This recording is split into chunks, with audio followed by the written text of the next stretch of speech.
Hello, this is OverlordBou, back with another information video, and today we're going to be covering the long-lost Pan-Asian cruiser, the Tier 10 Incheon. And now, a lot of you guys are going to be like, what do you mean by that? Well, this ship was announced a while back, and she's been in pretty much a dev hell for a long time. So, with many ships being developed and released during her hiatus. So, we now get to finally meet her, or introduce her to WoW. So here we go. So while the Incheon only existed on the drawing board, she represents a what if scenario if the US developed an alternative heavy cruiser design, then sold it to the developing Republic of Korea Navy during the Cold War. So if you guys are wanting a quick rundown of what this ship is, it's pretty much a Buffalo with 8 Des Moines guns is the best way I can describe it. It does have deep water torpedoes that can hit battleships, cruisers, and aircraft carriers. It has a tremendous DPM. It has a smoke, so this is pretty much the smoke Des Moines of the Pan-Asia Navy. And we're going to be talking about all that in today's video and how to get this ship in the Wharf event at the end of today's video. Sorry, the Wishing Wharf. So let's just hop into it. So this ship's armor is very similar to the high-tier U.S. cruisers, particularly the Buffalo. Some of the main differences is that the Buffalo has 27mm bow/stern armor, while this ship has a 25mm bow/stern. So slightly less armor on the bow and aft, which will make it more susceptible to battleships like the Burgoyne that can pin 25mm. So you do have to watch out for that. The side plating is a little bit less than compared to the Buffalo, so a little bit painful from that. You do get the standard damage control party and DCP of the PanAsia, so pretty normal. You also get the PanAsia smokescreen, which is the best part of this ship, is that smokescreen, and the fact that this thing has those Des Moines guns will get you in a little bit. And with that PanAsia smokescreen, you're going to be able to do a lot of farming in this ship, and it's going to be a lot of fun. Have you ever wanted just to be able to farm in a Des Moines, and you're like, man, I wish I had a smokescreen? Well, this is going to be the ship for you. You're going to have a lot of fun being able to do that in this ship. You're smoking, farming, shooting those good old HE American shells and the AP shells. Oh yeah, it's going to be a lot of fun for you for sure. So let's talk about those 4 twin 203mm guns from the Des Moines that are on this bad boy. So it does have the improved cruiser accuracy, which is the same as the Zhao and San Martin. So this ship is very accurate. You also get the improved AP pen angles, same as the heavy US cruisers. So if you remember from the Des Moines line, where you get the improved pen angles, where you're going to be able is with the more angled target, you can still pen them with AP. You're going to be able to do the same thing with this ship. So you're going to be having a lot of fun with ships like, oh yeah, it's Pan-Asia, its AP isn't very good. Nah, you're just going to slap them with this AP. You're going to do a lot of damage. You're going to see a lot of high pins with the AP. You could do like 10, 12k chunks onto broadside cruisers, or even 15k. You can do a lot of damage with that. On battleships, you can also do 8 or 9k to their upper deck, the front or the back, like bow or aft, when they're broadside or angled. Also, you can also do HE farming as well on this ship while using the smoke.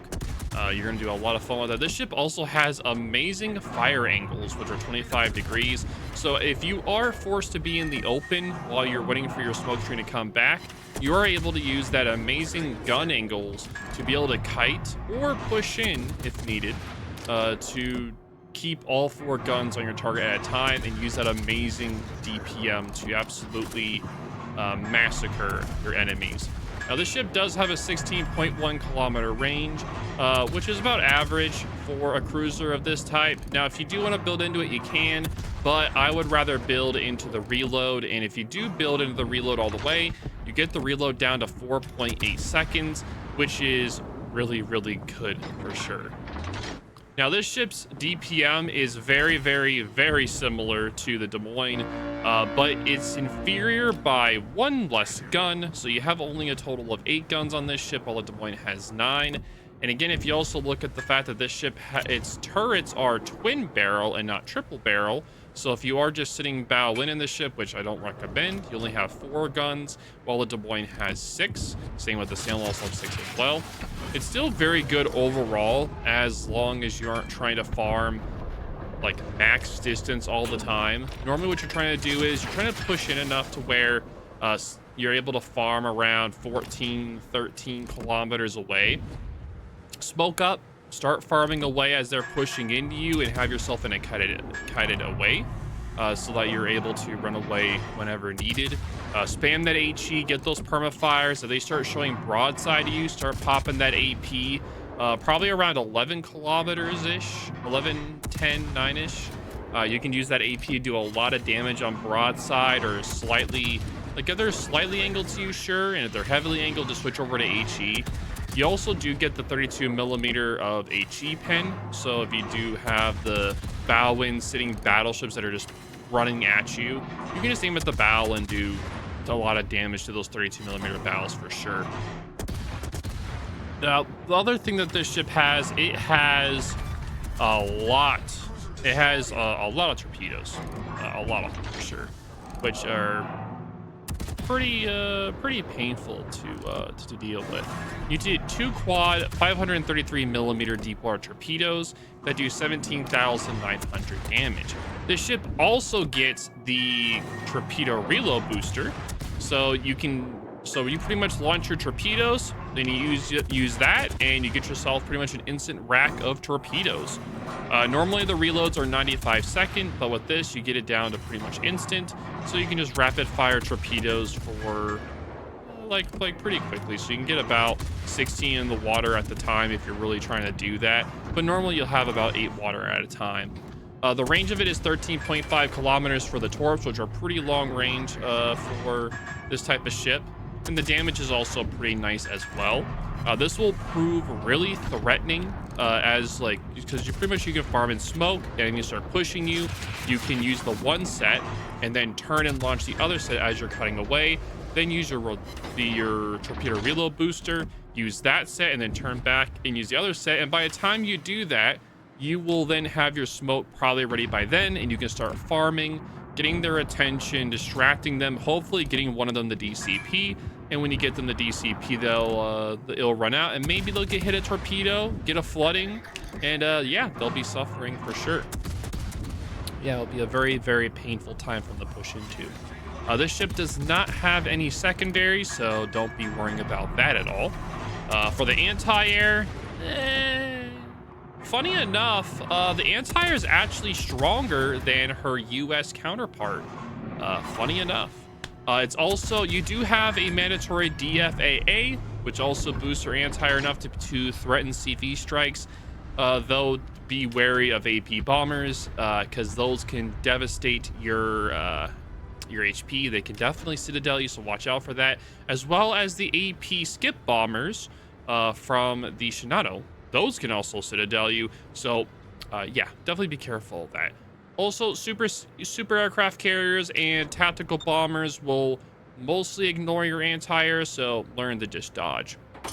The ASW on this thing is the same as other tier 10 cruisers, 8 kilometers. It is better than the Junon, at least, so that's nice in that regard. For maneuverability, you have a 33 knot top speed, 800 meter turning radius with an 8.3 second rudder shift.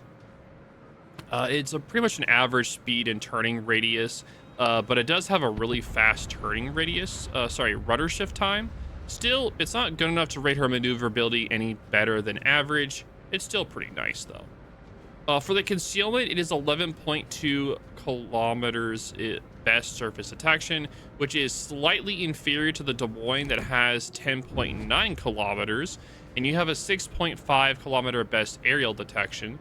So they are going to be able to sit outside of your anti-range and sponge you, but at least if they pop a fighter, you can use your ASW to knock out the fighter.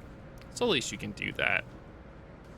Moving on, let's talk about the consumables. For this thing's consumables, we already talked about a standard DCP, the standard heal, standard DFAA, torpedo reload booster, and the PanAsia smoke.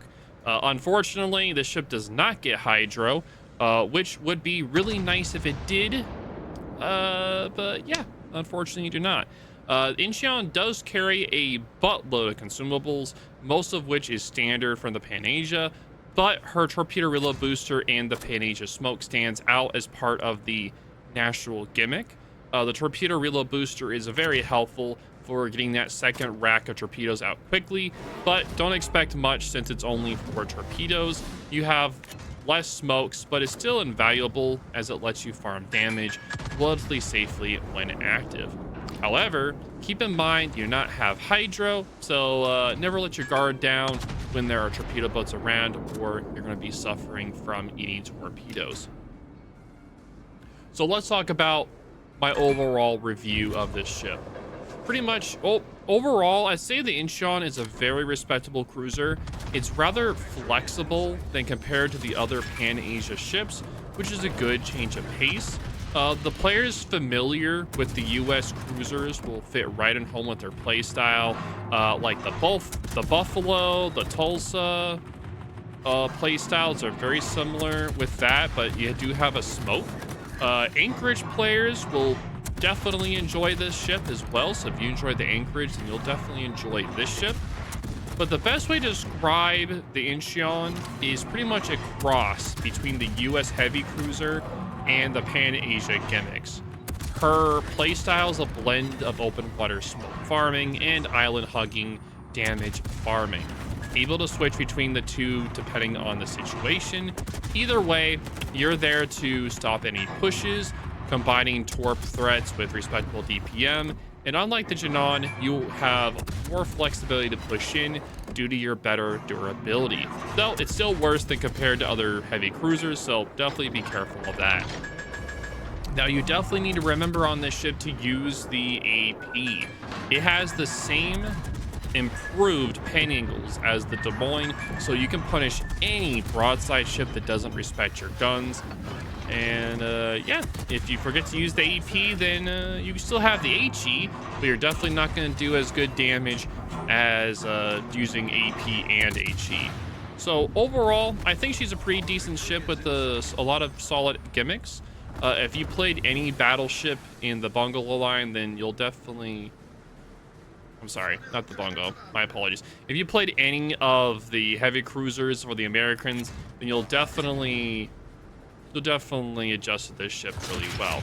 So finally, let's talk about how do you get this ship. Well, to get this ship, it's going to be only available as far as right now in the Wishing Wharf Event and the ships group. And the group itself has a 3.25% chance of dropping a ship, including the other premium PanAsia premiums like the Sun Yat-sen, Fenyang, so the Wongi, Iranian, Loang, and the Anshan. So, yeah, you're going to have to gamble to get her, unfortunately. After that, they haven't told us what she will be for, but as far as right now, that's the only way you're able to get her. So, unfortunately, they have put it into the Wishing Wharf event, so you guys will be wishing to get it in the earliest parts of the deal, or you're gonna have to sacrifice maybe a few goats, a kid or two, maybe your heart to be able to get it. But who knows? We'll see in the comment sections of how many people actually get it early or not whenever the event starts. The event starts, it should be on the 31st of January is when it should be starting. So you guys can check it out then. It may be earlier, but my guess is gonna be January 31st. So you guys can check it out then. So overall, I think this is a really fun ship to play. It has a really interesting smoke gimmick. And if you enjoy the Des Moines guns, you're gonna really enjoy this ship. It also has very impressive gun angles, which makes it where, like, yeah, the Des Moines has 9 guns, but this one makes it where it's easier to use the 8 guns all the time, which makes it a very smooth experience when farming, when pushing in, or when kiting out, or using the different torpedoes. Overall, it's overall a fun ship to play. Great guns, great torpedoes, good heal, good consumables. The only thing that's kind of feels lacking is the hydro. If it had hydro, it would pretty much fill it in perfectly, but none of the PanAsia ships really have hydro, so I can kind of see why they didn't do that, because they could have done it where you picked DFA or hydroacoustics. That would have been nice, but I can kind of see where they didn't want to have the ship be too powerful. It's like the best way to put it.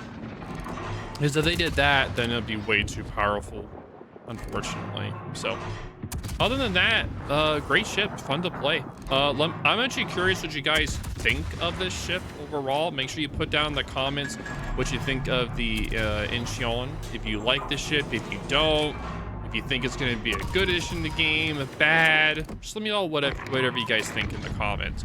So at this point, we're going to go over the build of the ship, so you guys can stay tuned for that. All right, so let's take a look at the Incheon's build. So before we do that, let's look at the armor. So the armor is slightly less than the Buffalo's. The Buffalo has a 27 millimeter bow and aft, and the Citadel, this area is a little bit heavier on the Buffalo, but other than that, pretty much identical. So let's look at the build. So for the build, you're going to be focusing, of course, on the guns, since it's the main part of the ship. So main armament in the first slot. In the second slot, you can do engine room protection or damage control. It's more of a personal preference. I like the engine control just in case. It helps it so you're less likely to get your engine and rudder knocked out, since that is going to happen a lot on this ship. So I take that one instead. For the third slot, it's going to be aiming systems so that my shells are more accurate. In the fourth slot, I do propulsion so I can move my ass faster, so I'm less likely to take damage and be able to be more maneuverable. Fifth slot is for concealment, to get that concealment down to 11.2 kilometers. And finally, in the final slot is going to be reload boost, the reload, main battery modification 3, to be able to get the gun reload down to 4.8 seconds. So these are deploying guns, so you're trying to get them as fast as possible to be able to get as much damage out as possible. I think the 16.1 kilometer range is plenty enough, but if you do want to build that instead, do a little bit more long distance farming, you can do that as well.